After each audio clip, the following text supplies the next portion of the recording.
नमस्ते। आप सभी से अनुरोध है कि कृपया हमारी चैनल को सब्सक्राइब करें, वीडियो को लाइक करें, शेयर करें और हमारी आपण मर्चेंडाइज पर अवश्य जाएं। आज कुंभ मेले में एक भयानक आग लग गई। तो आग लगने के बाद जो कुछ हुआ, आग तो देखिए प्रशासन ने बड़ी कुशलतापूर्वक बहुत ही तत्परता से 15-20 मिनट में उस पर काबू पा लिया और आधे घंटे में तो पूरी तरह से बुझा के और फिर बाकी कूलिंग शूलिंग जितनी थी 1 घंटे में तो आप कह सकते थे कि सारी यथास्थिति हो गई। हाँ, 15-20 टेंट अवश्य जले, जिसको आरंभ में हमारी जो चैनल्स हैं उन्होंने बढ़ा चढ़ा के, किसी ने कहा कि साहब 180 जल गए, एक ने तो 500 तक का रिले कर दिया। बहरहाल इस सबसे दिख रहा था कि कुछ लोगों को बड़ा आनंद हुआ, क्योंकि ज़बरदस्त मेल्ट डाउन था। आपको पता है कि कितना बड़ा मेल्ट डाउन था। सबसे बड़ा मेल्ट डाउन तो अखिलेश यादव जी का ही था और अखिलेश यादव जी का ट्वीट भी आया कि साहब इस घटना का, आग लगने का तुरंत संज्ञान लिया जाए और तुरंत संज्ञान लेके आगे ऐसा कुछ ना हो इसकी व्यवस्था की जाए।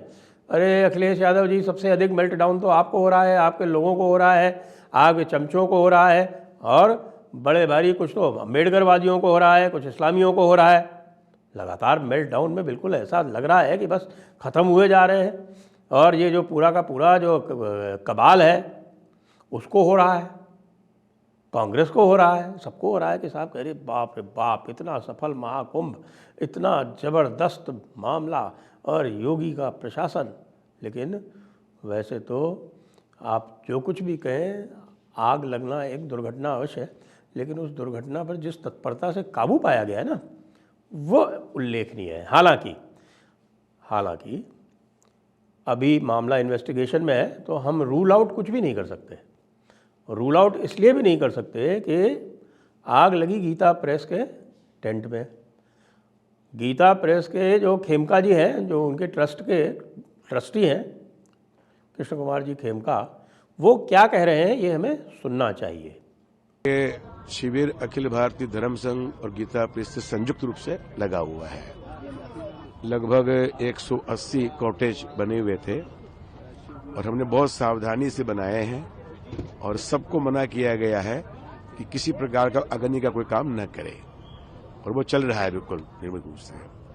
जहां हमने बाउंड्री लगाई है, यानी कि पश्चिम की ओर, उस तरफ सर्कुलेटिंग एरिया घोषित किया गया था कि लोग गंगा नहाएंगे।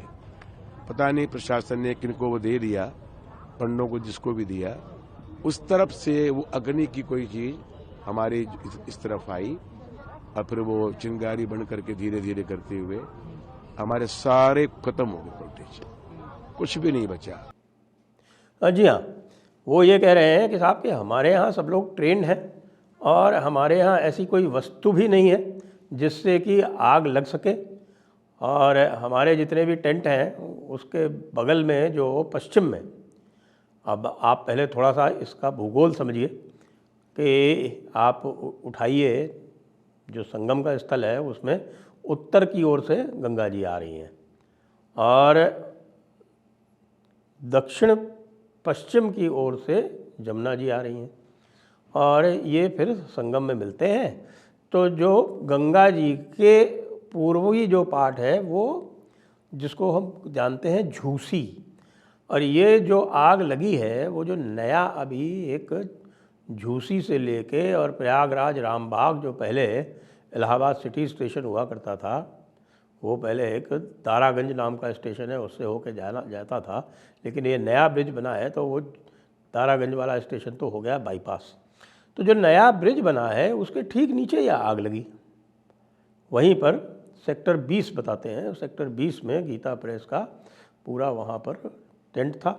गीता प्रेस जो है वो 1 करोड़ आरती संग्रह वो बांट रही थी और वो कह रहे हैं खेमका जी, जैसा भी आपने सुना, कि भाई हमारे यहाँ से तो नहीं लगी, ये तो पश्चिम से, पश्चिम में सर्कुलेटिंग एरिया है।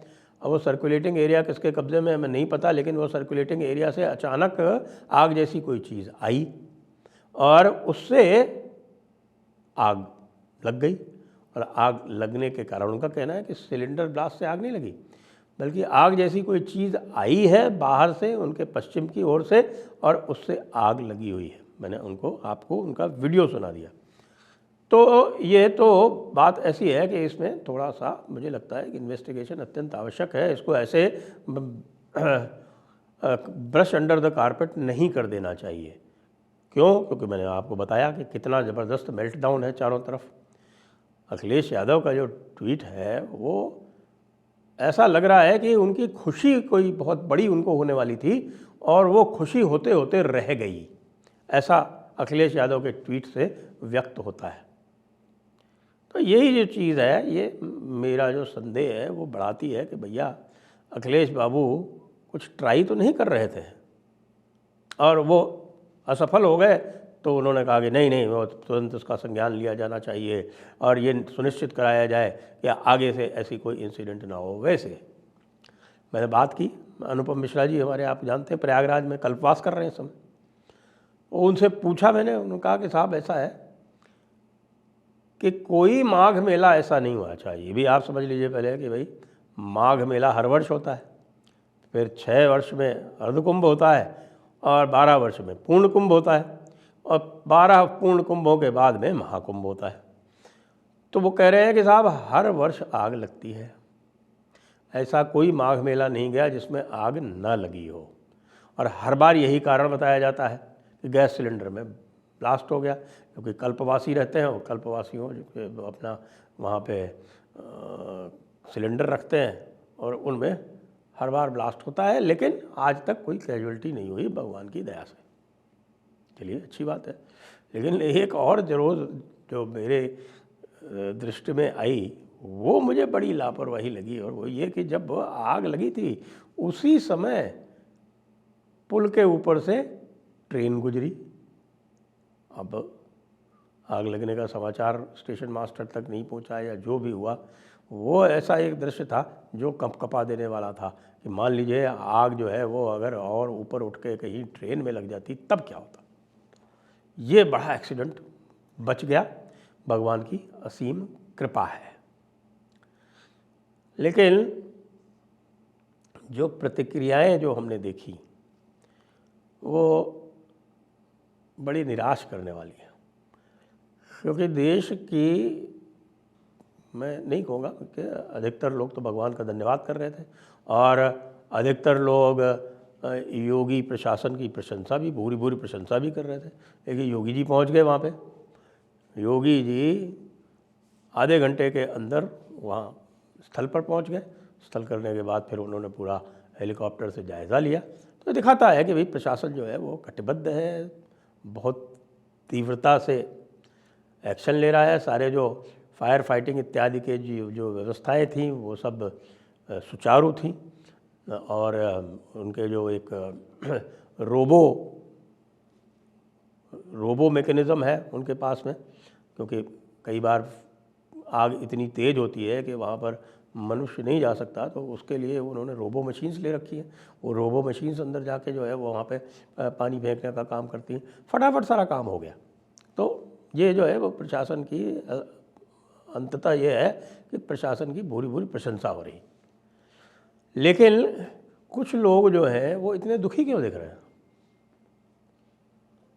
विशेषकर से आप ये देखें कि जो दुखी दिख रहे हैं, सबसे अधिक दुखी दिख रहे हैं आजकल एक अम्बेडकरवादियों की। जी हाँ, डॉक्टर अम्बेडकर से इन अम्बेडकरवादियों को कोई संबंध नहीं है, क्योंकि ये अम्बेडकरवादी वे हैं जिन्होंने कभी डॉक्टर अम्बेडकर को तो पढ़ा नहीं है, लेकिन हाँ ये केवल गाली गलौज और विद्वेष बढ़ाना, झूठे SC/ST मुकदमे करना, इस तरह के कार्यों में लिप्त रहते हैं। तो इनकी प्रसन्नता नहीं देखी जा रही थी। फिर समाजवादियों की जो एक बार अचानक प्रसन्नता सी दिख रही थी वो दुख में बदलती हुई दिखी, और वो जो दुख उनका था वो इतना अपार था कि भाई देखा नहीं जा रहा था।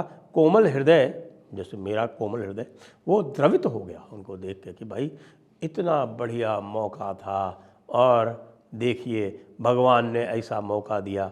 भगवान ने दिया या इन्होंने खुद क्रिएट किया, ये तो इन्वेस्टिगेशन का विषय है, लेकिन इतना बढ़िया मौका था और देखिए ये है, इन लोगों ने बुझा बुझूद ही आग वाग, अरे यार 10-5 मरते तो फिर हमारा जो ये बार बार कहते हैं 36 लोग मरे थे, तो हम इनको हिसाब बताते या 36 हमारे मरे थे, भैया तो तुम्हारे भी तो मर गए। फिर जो ये योगी जो है वो अपना पीठ थपथपाते घूम रहे हैं, तब हम बताते। ये ध्वनि साफ साफ आ रही है इन समाजवादियों के ट्वीट से। मतलब इनको लोगों की लाशों पर राजनीति करने से कोई परहेज नहीं है, इसलिए इनके ऊपर और विशेष ध्यान रखना पड़ेगा, क्योंकि ये कुछ भी कर सकते हैं आगे चल के। इतने बड़े मेले में इस तरह का कोई कांड करना तो बड़ा आसान है। और जो खेमका जी कह रहे हैं, यदि वो सत्य है, देखिए मैटर इन्वेस्टिगेशन का, मैं ना तो कोई कंस्पिरेसी थ्योरी दे रहा हूँ और ना कोई स्पेक्यूलेशन दे रहा हूँ, मैं केवल ये कह रहा हूँ कि कृष्ण कुमार खेमका जी क्या कह रहे हैं उस पर ध्यान दिया जाए। कृष्ण कुमार खेमका जी साफ साफ कह रहे हैं कि साहब कोई आग जैसी चीज़ बाहर से आई, उसके बाद आग लगी, उसके बाद ब्लास्ट हुआ। ये गंभीर बात है। इसका तो बिल्कुल मैं पूरी तरह से आश्वस्त हूँ कि जो मेला प्रशासन है, जो ज़िला प्रशासन है, जो पुलिस है, वो इसका पूरा संज्ञान लेकर और इस पर इसकी तह तक पहुंचने का प्रयास करेगी। यदि ये एक्सीडेंट है, जैसा कि अनुपम जी ने बताया, ये हर वर्ष होता है, माघ मेले में कोई ऐसा वर्ष नहीं गया कहते हैं जब आग न लगी हो। ऐसी बात है तो कोई बात नहीं, प्रशासन की तत्परता की प्रशंसा तो हम कर ही रहे हैं। लेकिन ये जो एंगल जो खेमका जी ने बताया, ये बहुत महत्वपूर्ण है, इसकी पूरी जांच होनी ही चाहिए। और जो लोग प्रसन्नता व्यक्त कर रहे हैं या जो लोग अत्यंत दुखी हैं कि क्यों नहीं 150 मरे, उनकी भी जांच होनी चाहिए, उनके ट्वीट्स इत्यादि का संज्ञान लिया जाना चाहिए और उनके विरुद्ध द्वेष फैलाने का मुकदमा भी होना चाहिए। जय हिंद, जय भारत, वंदे मातरम।